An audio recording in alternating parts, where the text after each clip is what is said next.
Good day, ladies and gentlemen. Time for another episode of The Fast Lane, your podcast for success. I am your host, Derek Lane. Thanks for joining me once again. Let's discuss this week a little bit about your motivation, your modus operandi. What is a modus operandi? Well, in short, it's your operating system. It's how you operate. It's how you work. It's why you do the things you do. Okay? So, it's typically an automated function of you. Your brain is connecting and sending signals, and your body and your thought patterns are all kind of congruent with what happened yesterday, what happened an hour ago. It's how you function. And that's why when you see people that experience traumas, it takes them completely out of their operating system, what they do, what they know, and that's why it's called a trauma. You're not safe. You're not in your proper thinking mode. But for the most part, you're going to live 99.9% of your life within this modus operandi, this congruent thinking mode that you've developed from day one. So it sounds like that you're pretty much set on a course, right? Well, no, not necessarily.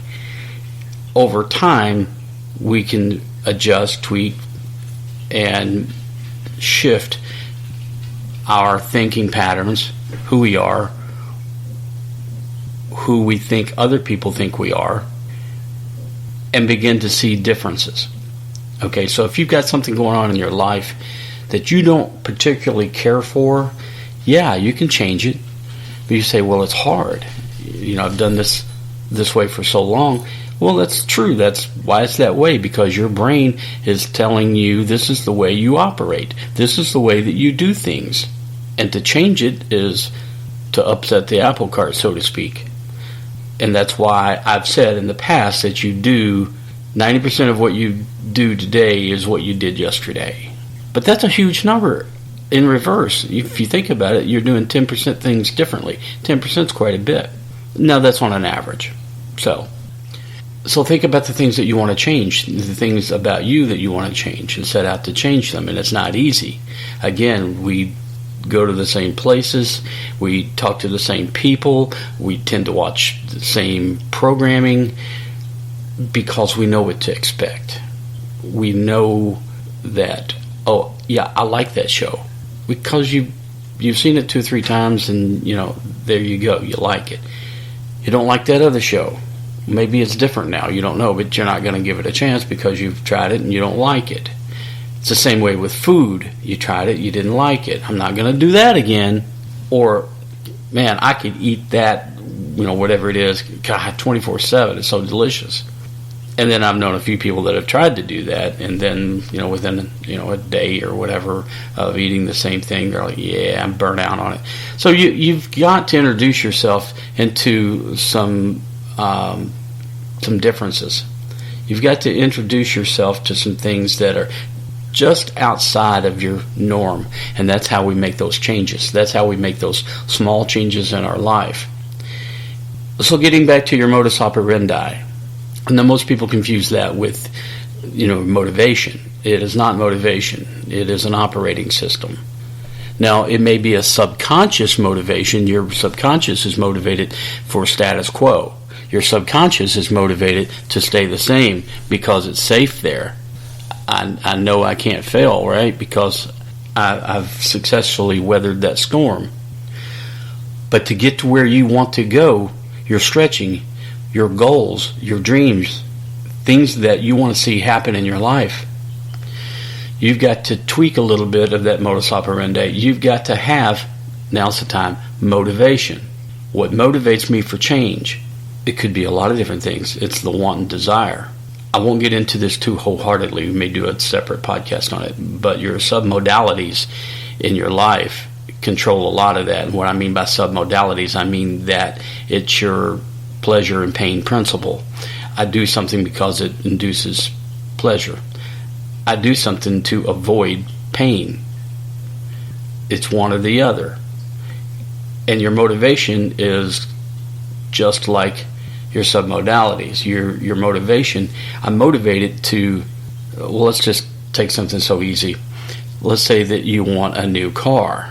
What is your motivation for a new car? It's pleasure or pain, one or the other.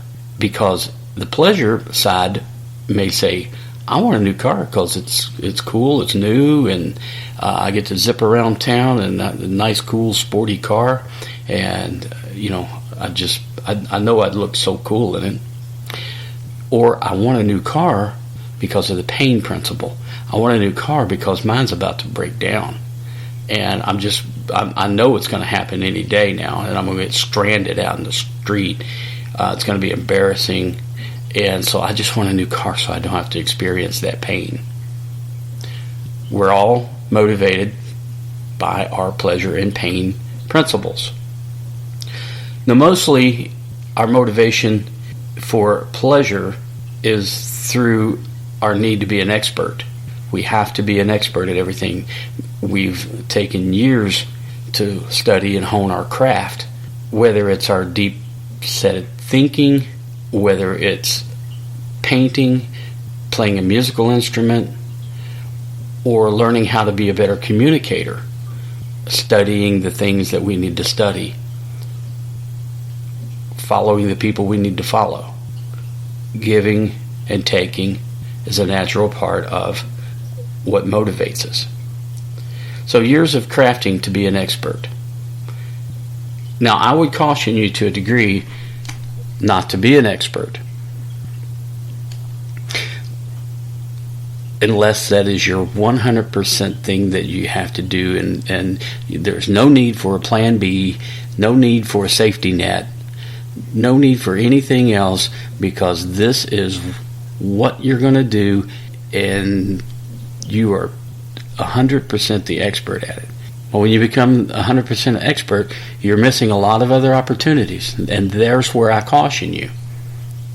There's the Zen story of the person that wanted to find the Zen master and learn as much as he could. And they spent a lot of his years studying and teaching Zen practices, and pretty much figured he knew most of it, but he wanted to find a true Tibetan Zen master on a high mountaintop, whatever. And so he finally got an opportunity to go and travel and find the wisest Zen master that he could find. And once he finds him, the Zen master says, "Welcome, my son. Please, won't you come in?" And so immediately the man wants to talk about Zen and everything that he knows and impress this Zen master with all of his knowledge of Zen. And the Zen master stops him and says, "Would you like some tea?" "Oh, yes, of course. Yeah, that'd be fine. Great, thanks." And he keeps rambling about Zen. The Zen master gives him a cup and saucer as he's holding it, and he starts to pour the tea. As it's pouring into the cup fills. And as it fills, it overflows onto the saucer. And as he keeps pouring, the tea then overflows the saucer onto the man's lap. That's when it gets his attention. "Oh, you're spilling the tea." And the Zen master said, "You are like the teacup. You are so full of what you know, you have no room for anything else." Now, I thought that was a pretty neat story, and it kind of drove home for me the importance of leaving room for other things in your life. Yes, you can be an expert. You can be vastly knowledgeable about many subjects. Well-read, well-spoken is encouraged, but I want you to think about giving yourself the opportunity to experience other things in life, giving yourself the opportunity to enjoy other aspects of your life. Allow your motivation to get you there. Allow your motivation to broaden your horizon, your experiences, and become a more rounded person. Now, you may want certain things in life, and that's okay.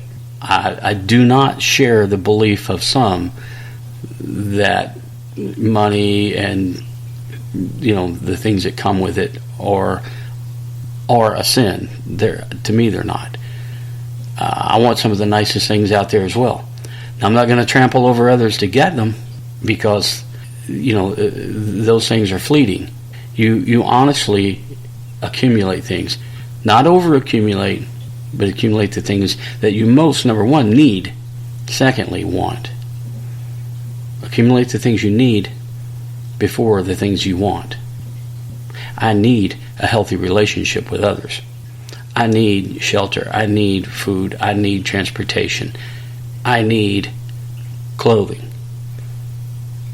Those are the things that I need.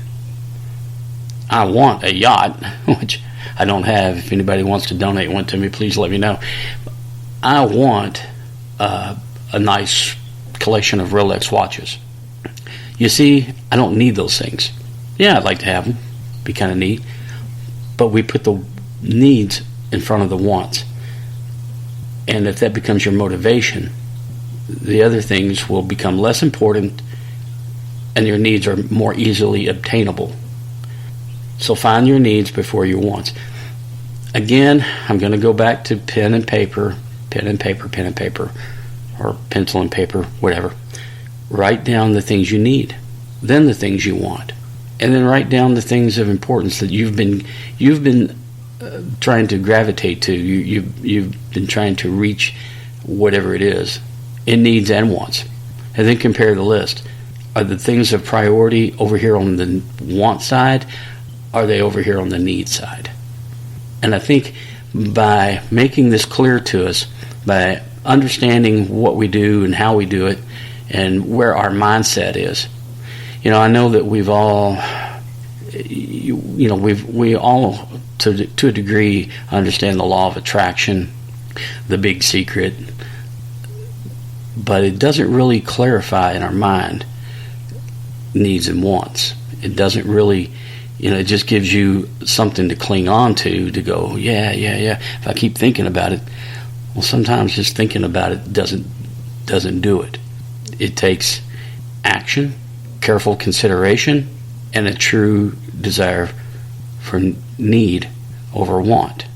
So, as you're going on your daily, whatever it is you do, and you start to understand your own modus operandi, that becomes more powerful to you. That becomes a tool that you understand how to use, because you say, oh, I do this because. I do that because. I say these things because. I give people these looks. I give people these non-looks because my thinking is directed toward this. It may be a want or a need. That's the way that my thinking is. So if I don't have the wants and needs that I feel I'm so desperately chasing after, I have to then tweak and change my modus operandi. I have to change the way that I operate, the way that I do things. Now, again, I'm not asking you to change things on such a level that it becomes, a traumatic experience. No, I'm asking you to tweak things and stretch things just enough to where it may be just a little uncomfortable. You can do it, and you still have a little safety net there, but it's still a little uncomfortable. Try things. The only way that you're going to have things in your life that you don't currently have that's important to you is to change things just a little bit. Try something just a little bit different. Think of things in a little bit different way. Increase your vocabulary. Words matter. Words mean things, and sometimes the right word, it has no substitute. So when you increase your vocabulary, studies have shown that your IQ does raise, because now you've introduced words that you know into your system that represent